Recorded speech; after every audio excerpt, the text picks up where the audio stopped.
Welcome students. Today I will take anatomy of epididymis. Epididymis. What is epididymis? It is an organ. See, this is an organ. It is an organ made up of highly coiled tube and acts as reservoir of spermatozoa. So this part, this green part that you can see here in this diagram is called epididymis. So I again repeat, it is an organ made up of highly coiled tubes which act as reservoir of spermatozoa. Sperms which are formed in the testes are stored here in epididymis. So epididymis is connected to the upper pole of the testis through these efferent ductules. Around 12 to 30 efferent ductules are connecting the upper pole of testis to the epididymis. Epididymis is divided into three parts: head, body, tail. See, this is the head of epididymis, this is body of epididymis, this is tail of epididymis. Now, there is a difference if we see the internal structure. What is the difference?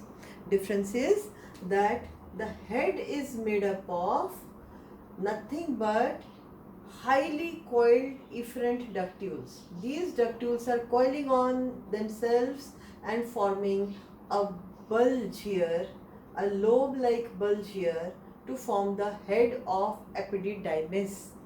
But these ductules will join together to form a single tube, and that single tube forms the body of epididymis and the tail of epididymis, which will continue further as vas deferens or ductus deferens. Now, like any other structure, we should know the blood supply.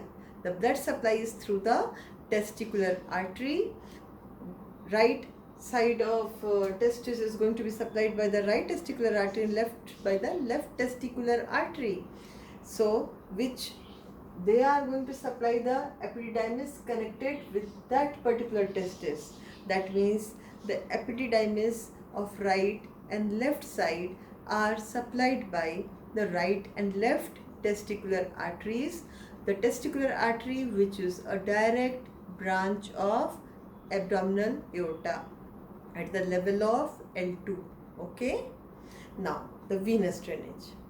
Similar to the venous drainage of testis, this epididymis, the whole of the epididymis is also drained by the network of veins called pampiniform plexus of veins, which join together to form the right and left testicular vein.